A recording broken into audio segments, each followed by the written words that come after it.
Well, we're getting ready for the winter swap over of tires, and as part of preparation for that, I've been chasing down a clunk in my front suspension, and I want to explain to you some of the things that look for, because a lot of these repairs you can do yourself. So first of all, I want you to note that the clunk that I've been getting has been at low speeds and over bumps, and it is coming from this side, the driver's side, and it's very pronounced. It doesn't matter whether the steering wheel is turned, doesn't matter whether you're braking. It's something that's a passive clunk that I'm getting there. I didn't get a recording of my own car when the sway bar links were making their rattle, but I found this one by Bonus One, and it is basically what it sounds like, just kind of a continual, like, deep knocking sound that you get. And it's only at low speeds that you can hear it, and generally it doesn't seem to matter what you do as far as whether or not you can see the bumps or not. It's just that sort of side-to-side lateral knocking sound. First of all, note that I have this completely off the ground on the front end. It's barely off the ground, but all of the weight is on the two jacks. It's very important. And while I'm here, I'd like to remind you of your regular maintenance you should be doing for winter. When I came to this initially, I noted that this brake rotor was catching, so I just real quick pulled the pins, pulled the pads out, lubricated it, and 10 minutes, good to go. So just a reminder to do that every single year. First of all, let's talk about Model S suspension. This is unique to the Model S, not to the X or the 3, because the S is the only one that has, at the moment, both air and coil. This car has coil suspension, as you'll note the actual coil there. If you have an air suspension Model S, you'll see kind of like a big silver tube from here up, and then like a rubber bladder, which is your actual air bladder. As far as components of the system, this is the front forelink, which you'll see frequently referred to as a weak point, and has been recalled in China because it pops out at the wheel hub here and can flail around and cause you problems. Just make sure that that joint all the way around there looks tight, that it's not stretching. They tend to stretch and kind of pull out and before they fail. And then right next to it, which I also can't really see, there we go. So here we go, now you can see. So you see that mine looks like it's nice and tight all the way around. It's the same gap, which is good. And then we're also checking on this one to make sure that the rubber underneath is in good shape and that this looks okay, which it does. And then you might as well go ahead and check all of your other joints while you're under here. Of course, this is your tie rod and your steering, power steering connection here. This main piece here they call Knuckle, and it basically holds everything together, including your rotor and your caliper. There's the upper control arm. This is also a common failure point on the Model S. It's most commonly spotted, or the symptoms you'll see is as you turn the wheel, this pivots on the joint here, and it will creak and groan. It also moves up and down, which creates its own set of sounds. It's pretty noticeable when it goes, and you tend to notice it mostly on turns because, again, of that stress, and this is typically the joint that fails, not the ones in the back. You can replace it yourself. There's 2 levels of shroud to pop out of the frunk. You don't have to take out the frunk, but you do have to take out the shroud and the cap over the top of the strut tower. And then there's a bolt on this end, a bolt on this end, and then this is a pinch bolt here. So you loosen that and it pops out. So I don't know how much the part is for that. I don't think it's that expensive. It's mostly labor, so if you can do it yourself, all the better. You'll want to bungee this so that it doesn't flop over when it's disconnected. But other than that, I mean, you probably want to move a few things out of the way just to be careful. And if you have air suspension, you might have some clearance issues because the air suspension strut is a lot bigger around than the coil, but shouldn't be that hard. Now, if we go down to the back here, this is the lower control arm. It's kind of hard to see here, but it's this large piece that has the cutout in it that mounts up by the battery. Strut mounts here. That is the strut coming down and mounting to the middle of it, and then the end goes there. And then the last component if I can get to it, is this. And this is the sway bar link. And so it ties into the top of this knuckle. And then down here is connected to the sway bar, which if we come back around, this is the sway bar. Here's that joint. Here's the sway bar link from this side. That's the upper, and that's the lower sway bar link. Actually, you can see the lower control arm from here also. Lower control arm, I've only replaced the 4 links, or I'm going to do the sway bar links. This, you'll note that the bolt goes from this side over. Commonly, I've seen when people have had to replace this, they'll loosen this bolt, spin it backward, cut it, and then drop it out the other side. Drop it over, and then cut, which I can't give you a view of. Cut the other side of the bolt, drop it, replace it, put the new one in with the bolt already cut to length this way, and then the nut on that side. And the reason for that, if we look underneath, is because the battery is in the way. So if to put it back the direction it is from the factory, you'd have to drop the battery, which is kind of outside the realm of the do-it-yourselfer. Okay, so that's the anatomy of the suspension system. All right, so if you see where the sway bar is, which I'm poking at it with my pry bar here, there's a bolt there. And the way I tested this was to hook that right there, because of course we don't want to damage anything. And I want to get some pressure on this sway bar link joint. This one at the bottom is kind of at a weird angle, so it's hard to get leverage on. But if I get that there, and I give it a little bit of pressure, I can feel it snap or pop just a little bit. Now obviously it does this to a much greater extent when it has 5,000 pounds of Tesla on it going over bumps. And if I put my finger on it, which I can't do when I'm videoing obviously, but if I put my finger on that rubber boot there, I can feel it moving.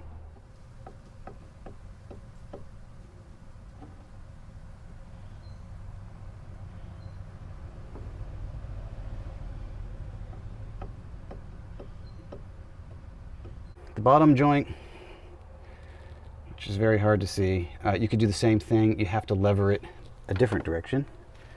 And to do that side, or that joint, the best way is to come at it from this side, and you're going to stick your pry bar, I don't know if you can see this or not, stick your pry bar against that bottom joint, and then against the sturdy, meaty part of the caliper, and same thing, you'll give it some pressure. And if you have your other hand on the joint, you'll feel it pop if it's loose, or move a little bit. It should be dead tight, like totally silent, absolutely tight.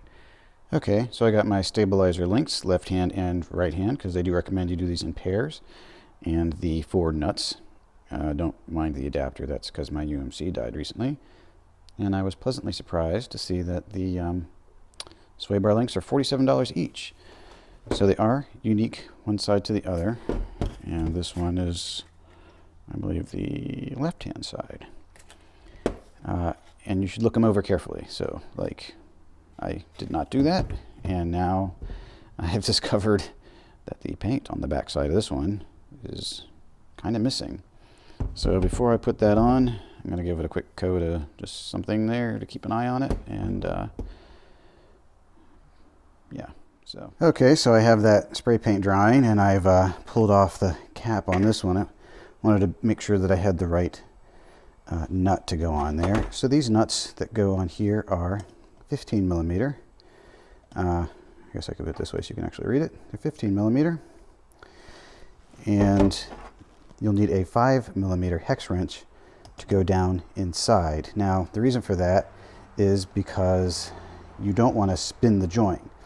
And when the nut's on the car, either when you're loosening it or tightening it, if you don't lock the joint with this hex wrench, it'll just spin. So let me show you what that looks like on the car. So I'll take this out. 5 millimeter, 15 millimeter. You have to excuse me if I sound very slightly German. It's getting cold here. So here's the top one.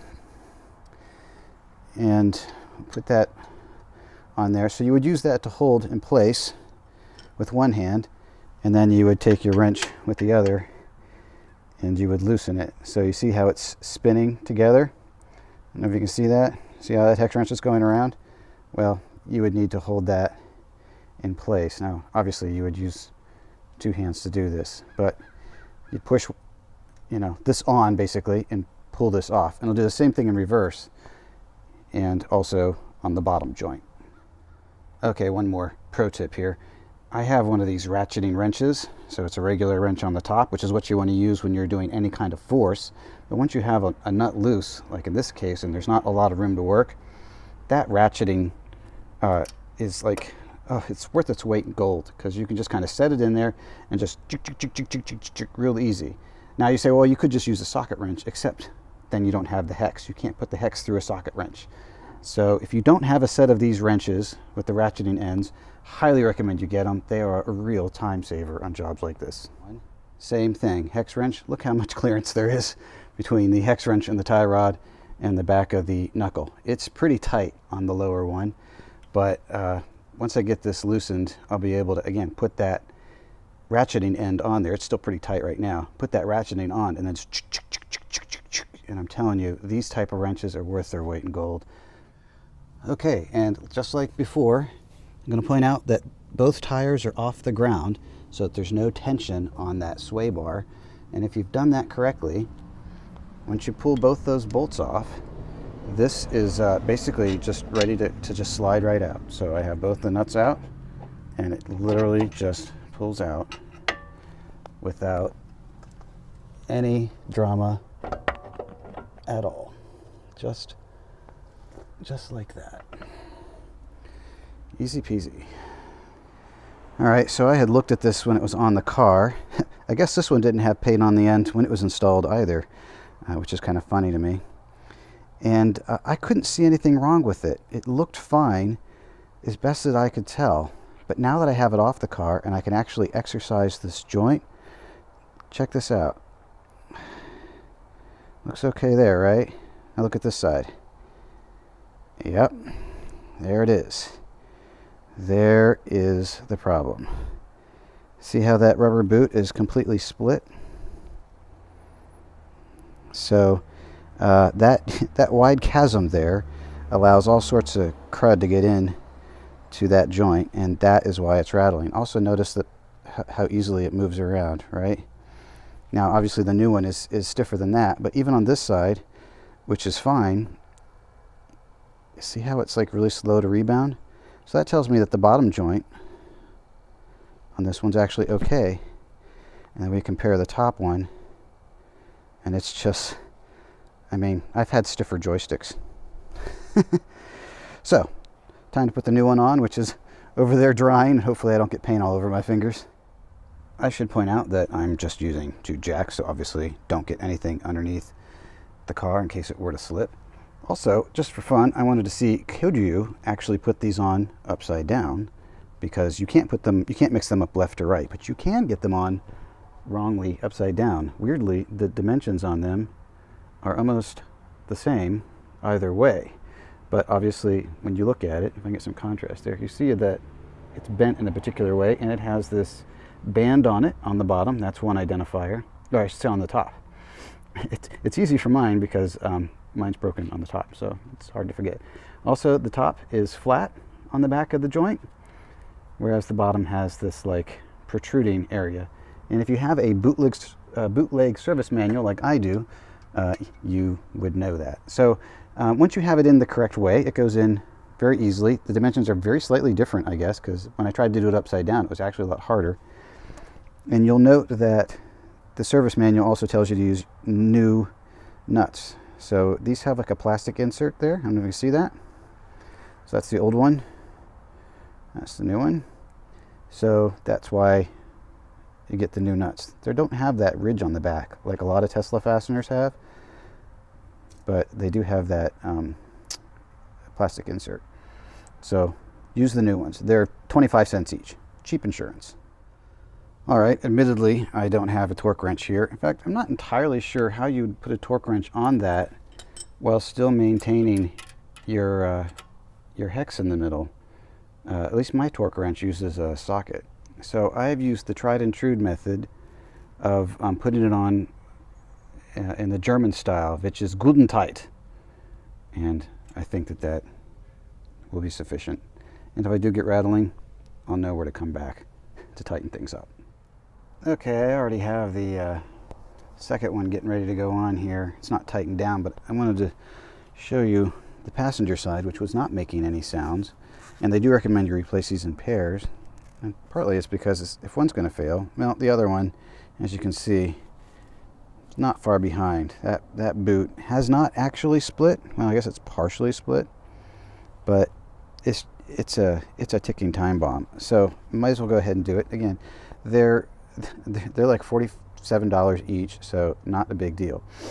Now, the other reason I have this screw on here, I have this nut on here, is because I didn't show you this process. I don't know about you, but when I'm doing the same job on two different sides of the car, and then I switch to do the other side, whichever one it is, I always have a hard time remembering which way I'm supposed to spin the nuts to get them off, because I'm doing things with my non-dominant hand or I'm doing them backward. So here's a little tip. Pretend this is the new part. If this were the new part, which is exactly what I did this time, is I had the nut loosely screwed on so that I could see which way it goes, right? So then when I had it sitting in the car here, I could go, okay, righty-tighty, lefty-loosey, but because I'm backward, now I know exactly which way I'm supposed to spin the nut to get it off, and I don't end up, giving myself a stroke trying to loosen the nut, but I'm actually tightening it. So that's just kind of a handy little tip that I can give you. Sometimes I even remember to do my own tip, and sometimes I don't. Today I didn't, so it took me a second to realize, what the hell am I doing? I'm doing it backward. So that would be my suggestion. That way you always know exactly which way you're supposed to be spinning it, because you've got the old part, or well, in this case, you'd have the new part right there to help you get the old part off. Now, one last thing, and then I'm going to button up this job by myself. Tesla lug nuts, they tend to split at the bottom, and they let in water, and then the cap, at least on the old style, the chrome cap, or it's not really chrome, but whatever the finish is, then swells, and then they kind of round off. The cap rounds off, and you can't get them off. Now, these are Gorilla lug nuts. They're aftermarket, and they're all one piece. And they've been through a couple winters now, and they still look great. Stylistically, they have a little nub on the top as opposed to being just flat, but it doesn't bother me. And they may be slightly shinier, but these things, because they're one piece, I don't have any problems with them changing size or swelling or rounding off or anything like that. And you're not supposed to, but you could probably go ahead and use your I just use this for the main part, not for the actual tightening or for the actual loosening. I have a breaker bar and a torque wrench for those, but just for that, all those meaningless spins in the middle, or tedious, not meaningless, but the tedious spins in the middle, I do use the impact gun. But with these lug nuts, you could probably use the impact gun for the whole job. So anyway, I'm going to tighten these up and enjoy a clunk-free ride tomorrow morning. Well, as all things with YouTube, please like, because it helps the algorithm, and subscribe if you want to see more of this kind of a thing. And I have one last observation. So again, the marks here indicate that they're the top joint. The unmarked end is the bottom joint. Bottom joints also have this like star pattern on them. And what I found interesting as I looked at these is the bottom joints don't look that bad, but of course the top joint on the driver's side was completely failed, and the top joint on the passenger side is on its way there. And if you look at how they seem to have weathered, I just think it's odd that the top joint is rusty. You would think that the water would drain off on the bottom and that would rust first. But something about how they sit in the car, either something's dripping on them, and I don't know if the water is coming through the back of the joint, and that's what's causing these problems, or what exactly. I mean, you can actually see the inside of the joint there. But I just thought that was interesting that the top joints are both the ones that failed, or going to fail, and that they both have this telltale rust, which is why I was so alarmed about one of the ones I received new didn't have paint on this area, and I wonder if there's something about the production process that causes these areas to get the paint knocked off of them. And maybe that's why both of these are rusted on the top. Because again, the bottom half of each sway bar link looks pretty okay. So maybe that's something for, you know, all those Tesla engineers that subscribe to my channel. And also, why don't I have 4 of these? That seems like that's a shipping problem. But anyway, just wanted to point out that last observation. Okay, like it, I can't do an S with my hand. Subscribe, and I will see you next time.